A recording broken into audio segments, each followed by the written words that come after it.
Bienvenidos, muy buenos días. Un gusto saludarlos. 6 de la mañana, 40 segundos.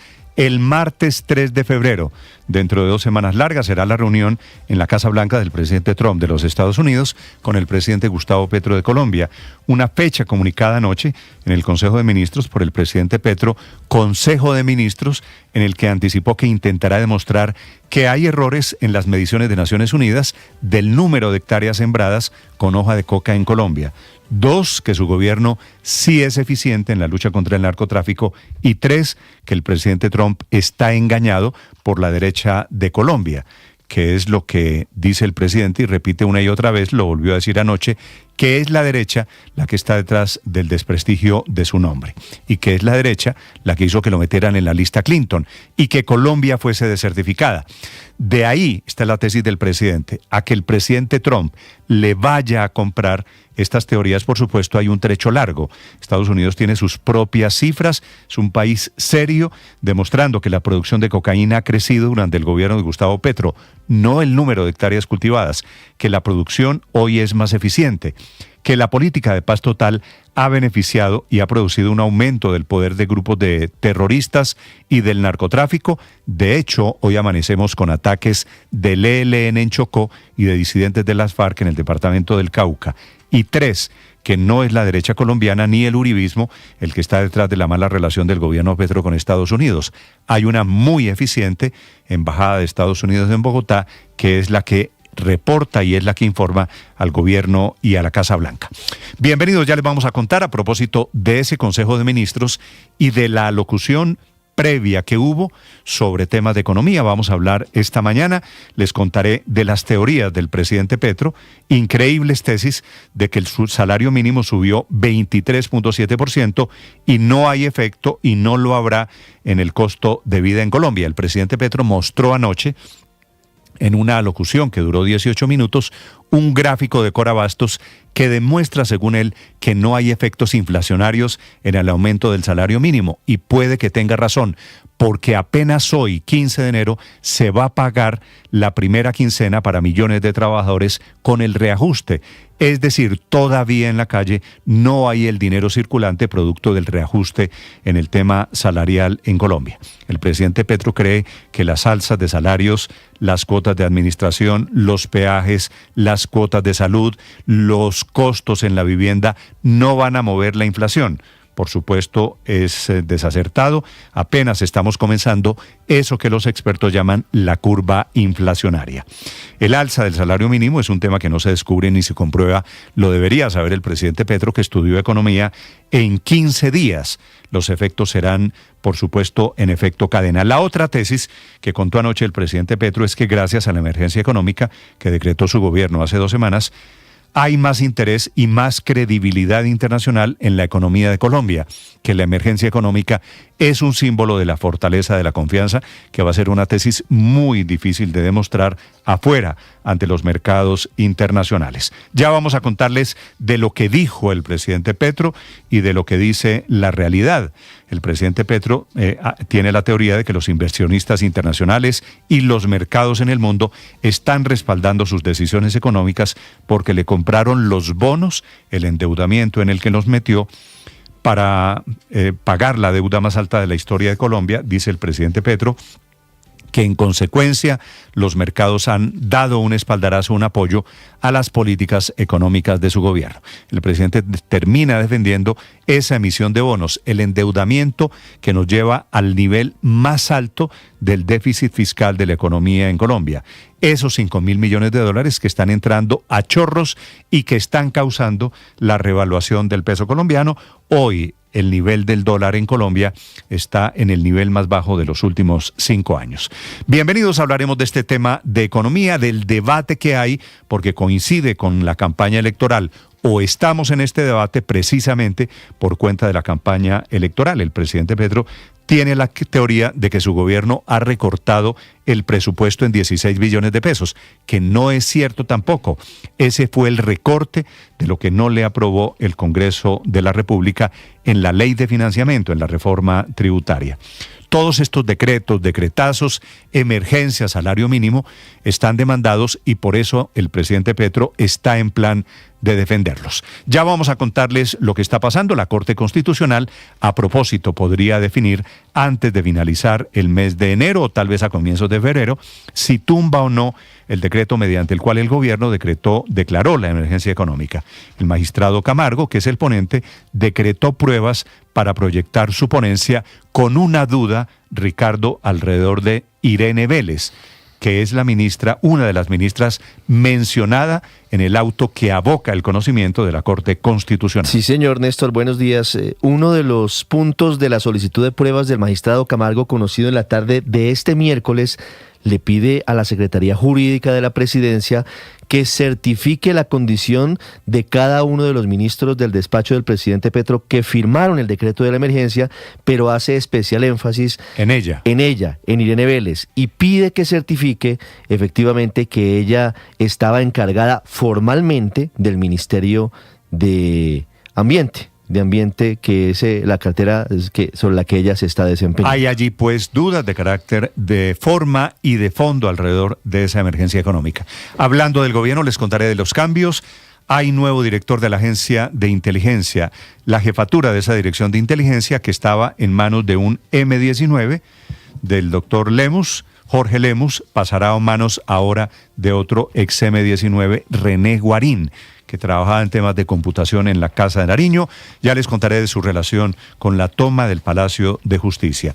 El presidente Petro hizo cambios allí, saca a Lemus, entra a Guarín, sacó también a Angie Rodríguez del DAPRE, todavía no se sabe quién será su sucesor, y sacó a Juan Carlos Florián, el ministro de la Igualdad, a quien defendía a capa y espada hace apenas 6 meses.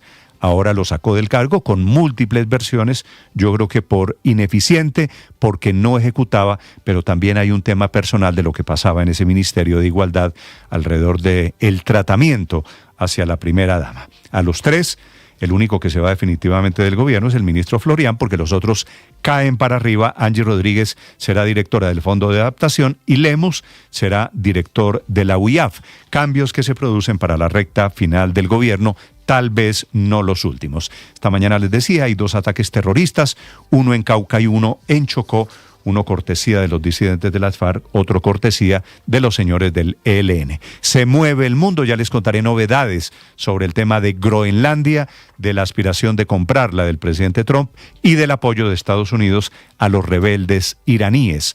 Hoy jueves va a mediodía a la Casa Blanca María Corina Machado.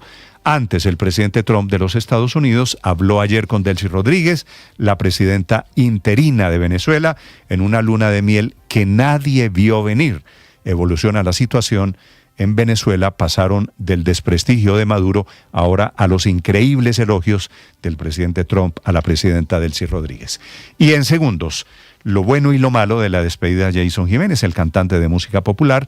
8 horas estuvieron amigos, familiares y una pasarela de artistas de música popular que cantaron sus canciones y acompañaron a la familia. El homenaje termina superando la capacidad del Movistar Arena, que no estaba full, con miles de personas que se quedaron por fuera, que causaron los disturbios de anoche.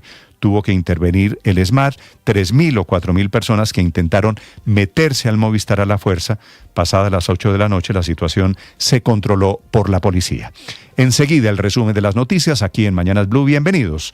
Son las 6:08. La temperatura en Bogotá es de 9 grados centígrados. Apenas comienza a amanecer. Lo más importante en el resumen que preparamos en Voces y Sonidos en Mañanas Blue.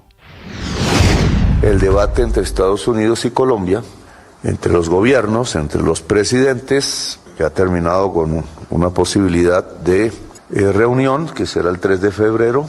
Ya veremos los resultados de esa reunión, es determinante. El presidente Gustavo Petro confirmó anoche en el Consejo de Ministros que se reunirá con el presidente de Estados Unidos, Donald Trump, en la primera semana del mes de febrero en Washington, un encuentro bilateral destinado a recomponer la relación entre los dos países. Mi intención es que el colombiano y la colombiana en general de cualquier lugar del país no sufra y esté tranquilo. Hoy tenemos tranquilidad económica. Trump condicionó el encuentro a avances en el control del tráfico de drogas hacia los Estados Unidos. Las cifras con las que llegará el gobierno a ese encuentro con el presidente de Estados Unidos fueron presentadas por el sector defensa. Él es el general William Rincón, director de la policía. ¿Qué pasó en el 2018? Y quiero mostrarles aquí lo siguiente. Los nuevos cultivos para esa época, si tomamos ese mapa, estaban en 44.399 nuevos cultivos. Si nos vamos para este año y tomamos esta época, agosto 31, año 2025, hemos reducido los nuevos cultivos, una disminución del menos 56.9%. En su primera locución del año, el presidente Gustavo Petro defendió el incremento del 23% del salario mínimo ante las demandas con las que intentan tumbar el aumento. En su intervención, el presidente de la República sostuvo que productos como el pollo y otros alimentos básicos no han registrado alzas significativas. Y ustedes ven el boletín de Corabastos, alas de pollo, etcétera, pollo, estable. Siguen más alimentos, estable. Siguen más alimentos, solo han subido 2. El plátano hartón en 3. El presidente también defendió la declaratoria de emergencia económica y el endeudamiento por más de $4.950 millones en bonos para financiar el presupuesto del 2026. Hicimos un endeudamiento de Colombia para pagar deudas. Nosotros no nos endeudamos para gastar en nuestro programa, sino para pagar las deudas que heredamos. Ojo con eso. Y el cobro en tasa de interés interna en Colombia fue 13% y pico de interés. El presidente Gustavo Petro también defendió la declaratoria de emergencia económica, responsabilizando al Congreso por el hundimiento de la reforma tributaria, y también hizo un llamado a las altas cortes para que entiendan los alcances de la medida. Espero que los magistrados puedan entender estas cifras económicas, saber su lógica. Es fácil. Si se quita capacidad al Estado de pagar su deuda, crece el costo de la deuda, fue lo que hizo el Congreso. La declaratoria de emergencia económica por parte del gobierno está bajo la lupa de la Corte Constitucional. Por eso el magistrado Carlos Camargo, quien será el encargado de redactar la ponencia sobre si es o no constitucional este decreto, ya emitió una auto ordenando una serie de pruebas para anexar al expediente. Entre ellas está que la Secretaría Jurídica de la Presidencia deberá dar explicaciones sobre la situación administrativa de los ministros afirmantes de este decreto. Asimismo, Camargo le pidió a la Procuraduría que en un término de 10 días remita su concepto, que resulta clave en este tipo de procesos. Sigue el pulso por el aumento del salario mínimo. Por un lado, un juez de Bogotá rechazó la tutela que interpuso el exmagistrado de la Corte Constitucional, Alejandro Linares, porque no pudo acreditar un perjuicio inmediato, concreto ni individual de esta medida que decreta un aumento del 23% para 2026. Y por otro lado, el Consejo de Estado admitió para estudio una tutela presentada por el abogado Germán Castro. Sin embargo, este anunció que la va a retirar, alegando que había recibido amenazas en contra de él y de su familia. 2 alfiles salen del Palacio de Nariño. El primero desde la Dirección Nacional de Inteligencia. Jorge Lemus, ex M19 y uno de los hombres más cercanos al presidente Petro, se va de la entidad que le reporta directamente al mandatario todos los movimientos de inteligencia y de asuntos de seguridad. Su reemplazo será René Guarín. Los motivos son cambios internos en los últimos meses que le quedan al gobierno. La verdad que no es ningún inconveniente que se haya tenido con él ni nada, sino simplemente él expuso esa cuestión de que él necesitaba coger gente y escogió la gente que necesitaba. Por ejemplo, en el caso mío, me escogió para que me fuera a la UIAF, porque hay muchas investigaciones ahí atascadas. El presidente Gustavo Petro también le pidió la renuncia al ministro de la Igualdad, a Juan Carlos Florián. Esa decisión la tomó el presidente Gustavo Petro, a pesar de que en el Consejo de Ministros de julio de 2025 lo defendía a capa y espada. A mí nadie que sea negro me va a decir que hay que excluir un actor porno que creó el sindicato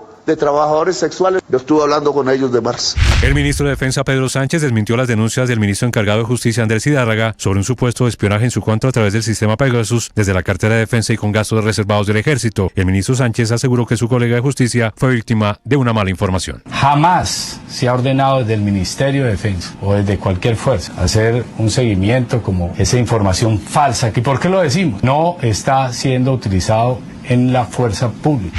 Miles de fans tuvieron la oportunidad de despedir a Jason Jiménez y su equipo en el Movistar Arena de Bogotá. El homenaje se dio en 2 tandas, una entre las 12 a 4 de la tarde, donde todo fue normal, y otra se esperaba que fuera de las 6 a las 10 de la noche, pero por cuestiones de orden público, por personas que no pudieron entrar a despedir al cantante, el evento terminó a las 7:30 de la noche. Uno de los momentos más emotivos fue cuando habló la madre del cantante, Luzmeri Galeano. Estaré para estar pendiente de tus hijos, de tu esposa, como la berraca, como la guerrera, como la mujer que no te va a defraudar, para que vivas disfrutando tranquilo de la vida eterna, sirviéndole a Dios y con orgullo siempre de tu mamá. También tomó la palabra Taliana Jiménez, su hija, y pidió oración por su padre. El sueño de mi papá era verlos crecer, pero no lo pudo hacer en pista. Hablé con mi papá y él lo único que quería es que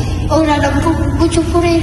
El desafortunado final de este evento no permitió que muchos de los seguidores del cantante pudieran despedir y darle el último adiós al artista como querían hacerlo. Esto dijeron algunos de los asistentes. La verdad, como darle mucha luz, mandarle mucha luz y para que descanse en paz, brindarle el homenaje en alto nivel, porque él se lo merece. El presidente de los Estados Unidos, Donald Trump, sostuvo una llamada con la presidenta encargada de Venezuela, Delcy Rodríguez. La calificó como una buena conversación. Según lo que reveló el mismo mandatario en las últimas horas. Yo